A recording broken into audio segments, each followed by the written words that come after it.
In 1954, Émile Straight creates Sofanou, a family business based in Auteuil, France. For many years, paper and pencil were the only tools for accounting tasks and customer orders. 10 years later, 5 people work in the company. Next major step, acquisition of an electronic calculator. In 1984, Bernard Straight, Émile's son, takes over as chairman of Sofanou. He has the first computer set up to process invoicing and accounting. The company begins its industrial transformation and specializes in protective sleeving for automotive wiring harnesses. 1991, the first computer is replaced by an AS400, more elaborate for customer management. The 90s were marked by the first steps abroad with the acquisition of several sites around the world. The company acquires 2 new AS400s. In 1998, the group continues its international development.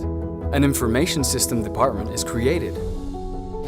In the 2000s, everything accelerates with the first massive digitalization of the company. PCs are generalized for all users, and the access to emails and office automation tools radically changes their everyday life. In 2007, the Sofanou Group becomes Delfingen. At the beginning of 2008, Delfingen acquires M&Q. In 3 months, thanks to the agility of the information system, M&Q's $37 million are kept under control. The Delfingen team successfully overcame the global crisis. The company continues its digitalization and installs G Suite. Collaborative tools such as Google Drive are implemented to communicate globally and simultaneously on all continents. The entire information system migrates to the cloud. Gérald Straight becomes the group's chief executive officer in 2015 and its chairman in 2018. He offers a Vision 2030 plan with an ID strategy based on e-business and the reinforcement of cybersecurity. In an inclusive digitalization approach, the group equips itself with mobile workshop terminals. Thanks to this tool, operators can control production in real time. Tomorrow, Delfingen will have to be able to work from anywhere, anytime and from any terminal. With even more artificial intelligence, more dematerialization, and more security, a company that will be anchored in a mobile-first strategy.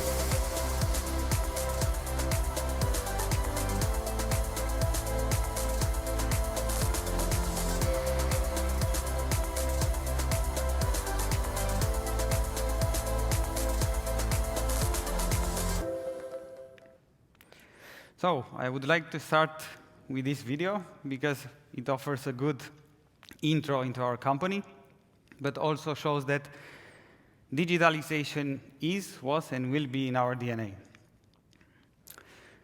Our biggest assets are our colleagues, so we invest into digital security and digital workplace. From a client and partners perspective, we would like to be seen as trust digital partners. And the same message like in our colleagues, what we respect, we protect.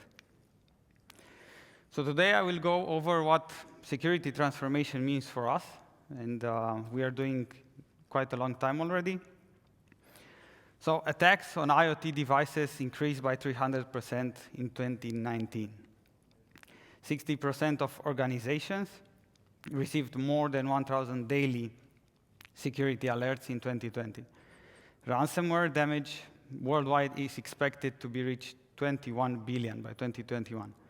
And every 11 seconds, a business falls victim into a ransomware attack. And the stats can go on and on without any better results.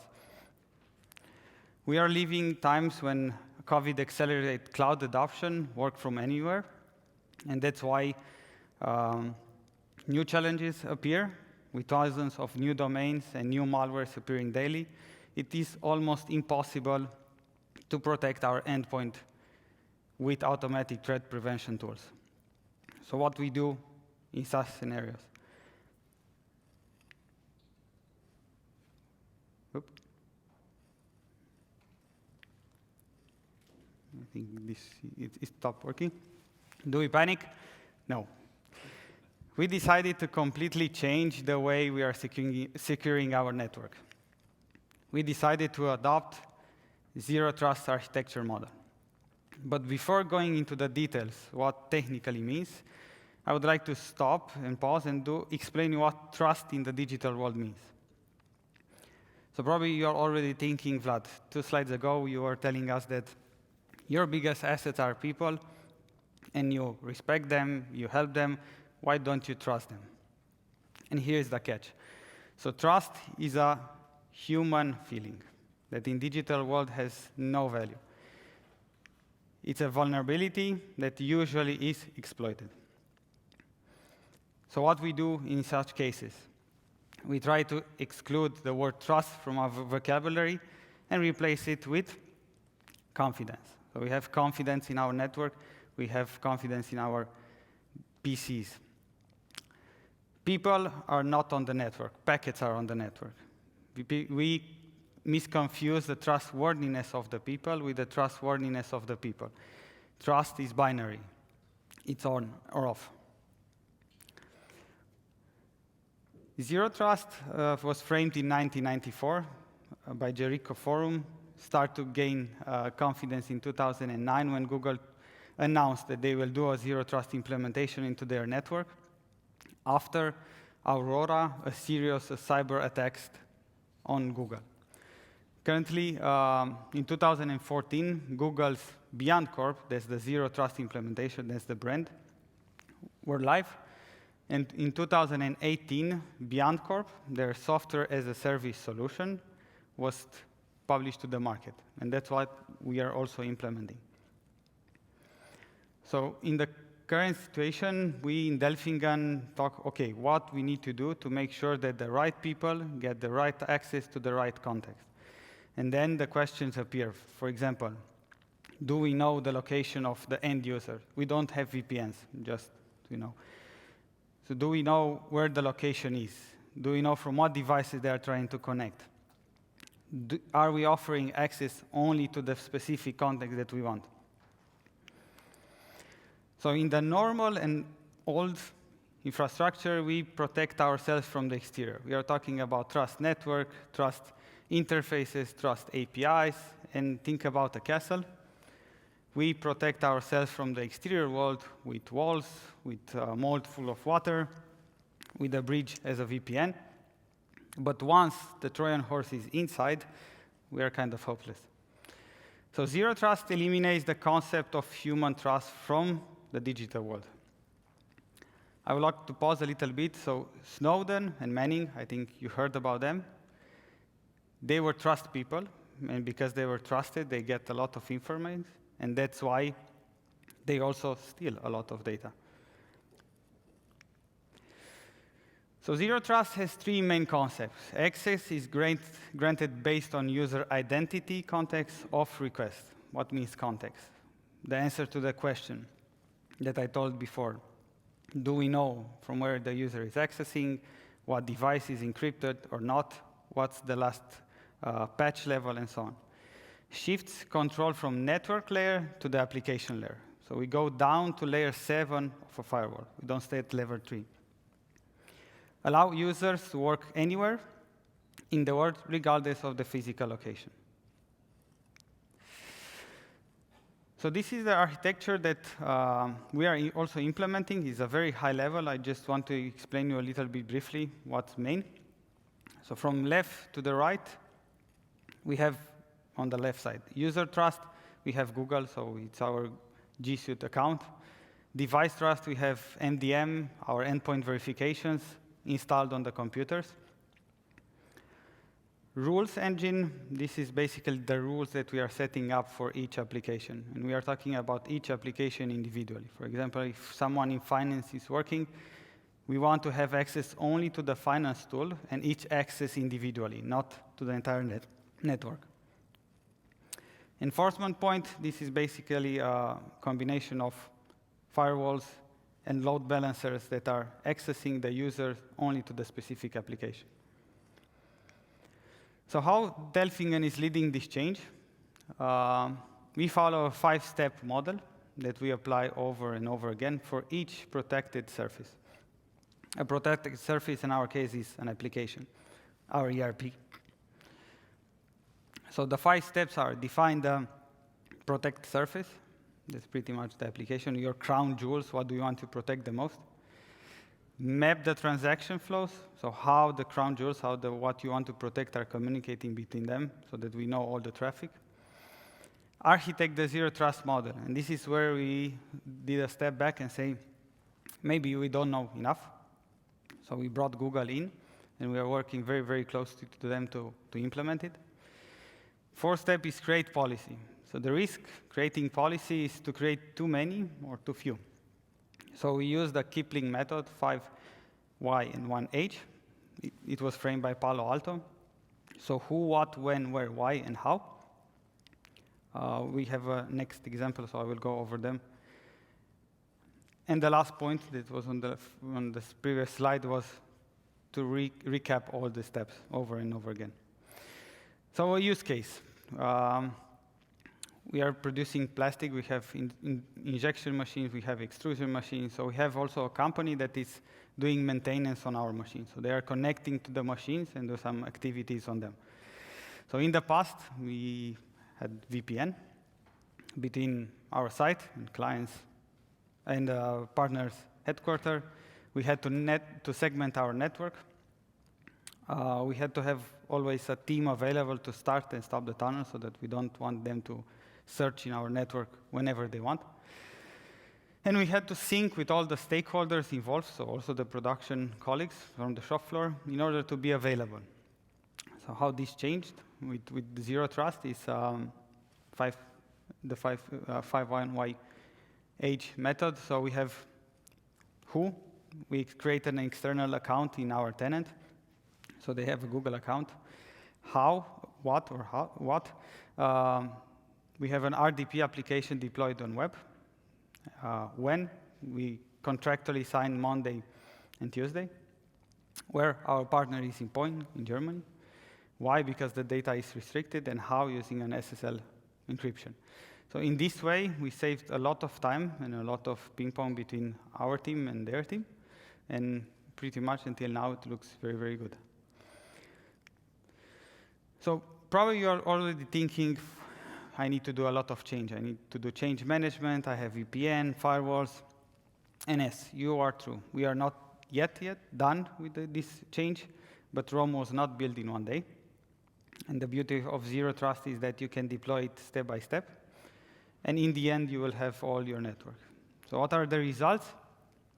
We are expecting it in the end is to minimize exposure to cyber attacks, continuity of the business solution, so we want the crown jewels to be available and reachable, secure cloud and mobiles, increase and cost-efficient compliance, because we no longer have VPN licenses, we no longer have a lot of things that are costly. We saw some increase or decrease in the cost. Build trust in our ecosystem. So we figured out everything, what's connecting and from where and how. And of course, future-proof architecture. So takeaways from my side, I will stick only to the 3. Start small, piece by piece, and you will have your entire network. Expect to fail. We failed a lot, but we also been prepared to recover fast. Priority, put the crown jewels, so the most important part, as top priority.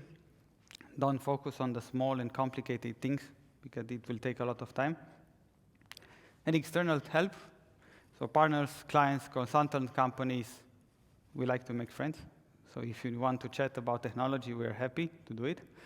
So feel free to give us a chat. Thank you. It was quite fast, I saw.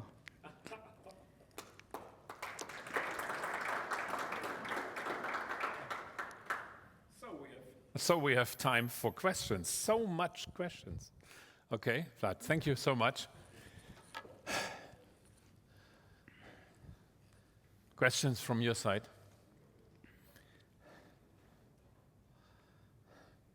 Then from my side, one. If I'm looking to your presentation, what is your company culture and difference, right, to other companies to move things on another way? I saw Google a little bit, I think so. Google said reduce to the max and so on. Is this kind of spirit in the DNA of the company from the owner, or what is it? So, Like your presentation, very fast and short. right. So the company culture is pointed to the people. So we want to protect the people, and that's why. Yeah. We adopted Google in 2012 because it was the only one on the market. Microsoft was not yet with Office 365. Right. So Google was the first one. Okay. And we stick with them because we have a good relationship. Okay. Because of our relationship, we have access to solutions like BeyondCorp, so we are early in the beta. And yes, as we said, our global strategy is to be an early tech adopter. Mm-hmm. So we will always run for the new techie parts that help us. Mm-hmm. Mm-hmm. Okay. Okay. Have you a vision to integrate in your company, in the case of smart factoring, smart manufacturing, the new opportunities which are defined and rolled out this year by Google to have the We are working IoT with them. suite? Yeah, yeah. They are on the list. Really? Okay, okay, interesting. So if you want to chat, as I said, Yeah, anytime, yeah. also to visit us, Yeah. we are Okay. more than happy. Okay, okay.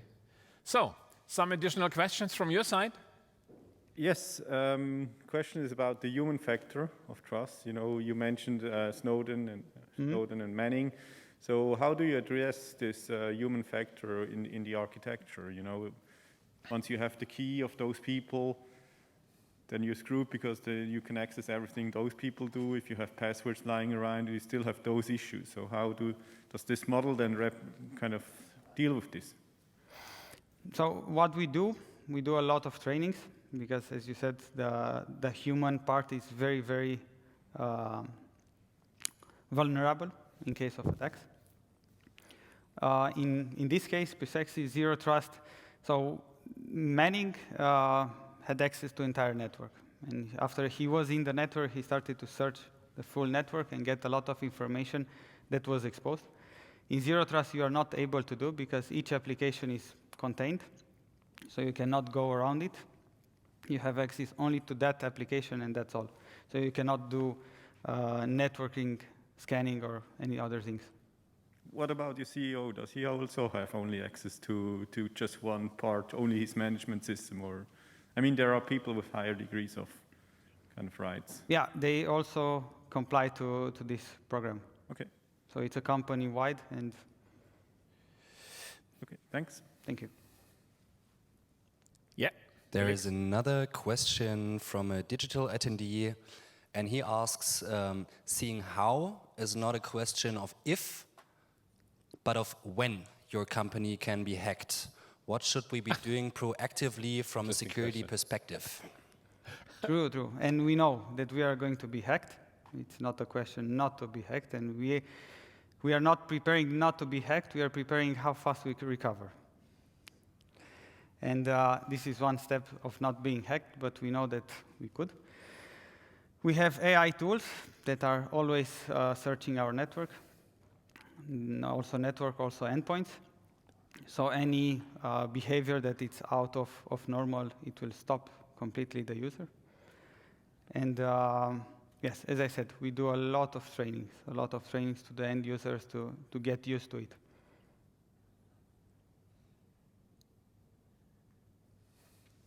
Okay. Okay.